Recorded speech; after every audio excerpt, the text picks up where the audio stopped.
I had Terry Crews on here. He said at the time that you did the movie, you were homeless. Is that true?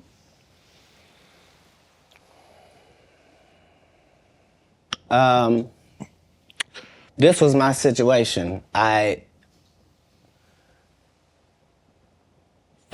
months prior to me getting this first audition for Friday After Next, I got this baby son. I'm holding him up above me. He grabs my little chain. He's playing with it, and he accidentally drops it. It breaks out my front 2 teeth. I'm in a situation now where when I go to the dentist, they telling me this gonna cost thousands and thousands of dollars to fix this right. They not telling me what it's gonna look like. I go get an estimate with no money involved, find out what I need to do. They find out you got a tumor in your upper jaw, so we're gonna have to do a whole surgery for you. It's gonna be 100 bands. I don't have it. And I'm only gonna have this check from this movie. So while I'm doing this movie, we live in this trailer. This is where we live. So when they come to work at 5 in the morning, we already there. When they leave at night, we still there. We just double back because we understood that this is our one opportunity. And we have this opportunity to change our lives, just like a young man going for the draft. Right. We can actually get in the league with this. There are 30 comedians on this cast. They're all magnificent. This is the holy grail of the situation. So yeah, I was able to make sure that, because it wasn't just my first movie, it was K.D. Albert's first movie, it was Terry Crews' first movie. Absolutely. I was the leader of this group, which meant that we didn't do their rehearsals, they did rehearsal, we did our own rehearsals daily to make sure that we were at the level of professional actors, which is what made it so egregious, that guy. Saying, you were supposed to what? Katt, he did have a good part in the movie, man. The Santa Claus was funny, man. The dude said the entire time we were filming, I can't play this role. They got a bandana over my nose and my mouth. My family not even gonna know who this is. So yeah, tell your story. Terry Crews also said that you guys had a lot of conversation, that this was your opportunity and you needed to seize this moment. Terry had the benefit of having been in some very high-profile situations already and took L's. Mm-hmm. Like, he had been in the league, you know what I mean? He had done pro wrestling. He had done a lot of things. He had been televised in some things that hadn't worked. Right. And this was just fortuitous for him. And now you know what nobody has ever said in the whole industry in 20 years about, you know, the whole Money Mike not getting raped in the bathroom. Right. So I understood going in that there's no reason. I lost for a 5-year period, every single movie that Kevin Hart did was a movie that had been on my desk, that all I had said was, just, can we take some of this step and fetch it shit out? And then I can do it. Like, it don't need to be overtly homosexual, because I'm not homosexual, right? It doesn't need that to be funny, right? Mm-hmm. And me saying that and them going, oh yeah, no problem. And then going to give it to this other guy and having him do it just like it was. And acting like I'm a bad person because I keep standing on my standard. But, yeah, it's interesting, but I wouldn't change it for the world. Like, again, I'm on the winning side of these decisions. You know, look, I've had Cube, I've talked to Cube, and a lot of people say Cube doesn't pay. What's your relationship with Cube, and what did that opportunity mean for you?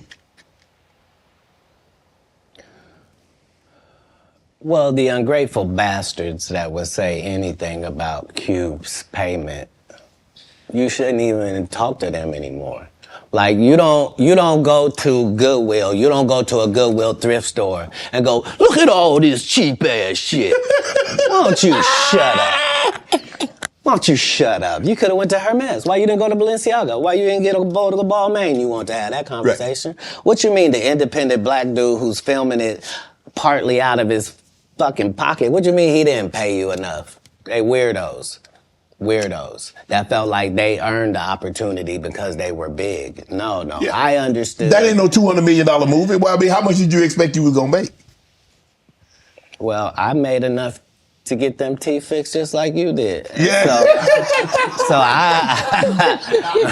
it was no harm, no foul. I knew that I was gonna go from there, and there was no turning back for Katt Williams. Okay. Well, here's the thing. I wrote it.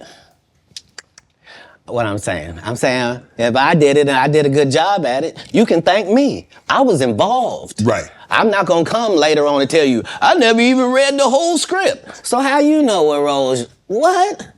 What do you mean you never read the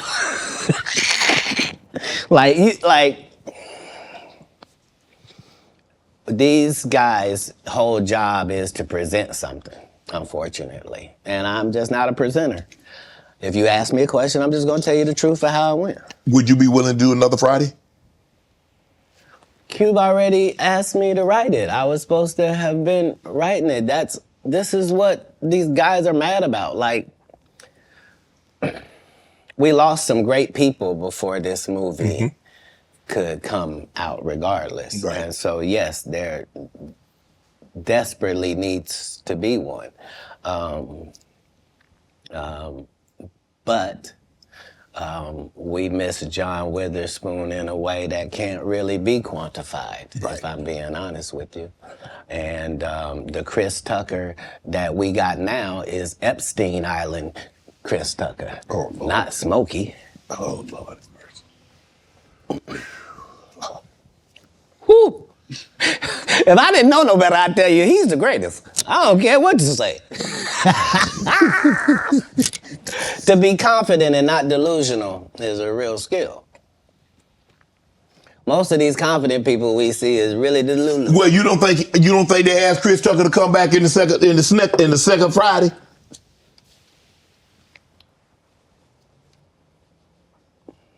Smokey was all in Smokey. There ain't no Friday without Smokey. We all agree to that, and there's no next Friday without Friday, and there's no Friday after next without Friday. Friday. We talk about the road because you said that they don't. Here's the thing. Okay. Here's the thing. Chris was allowed to make the decision. At the time that this is happening, Katt Williams is known for smoking weed. Willie Nelson is known for smoking weed. Right. Snoop's known for smoking weed, but none of us is really known except Willie. And I'm saying, Chris Tucker didn't want to be the poster child for smoking weed. He don't smoke weed like that. Right. He in the church. He Michael Jackson's best friend. Christmas. Michael Jackson called him Christmas. You ever met a man that gave you a little nickname like that? No. Me neither.